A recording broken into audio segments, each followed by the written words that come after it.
How to transfer your posts to Daybook on Facebook Lite. Hello guys, in today's video I'm gonna show you how to transfer your posts to Daybook on Facebook Lite. First thing, go to Facebook Lite.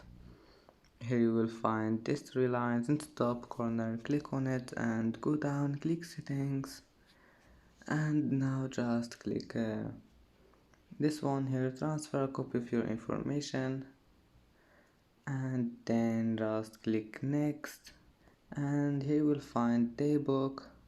Click on it and then just click next, and now just connect your Facebook with Daybook.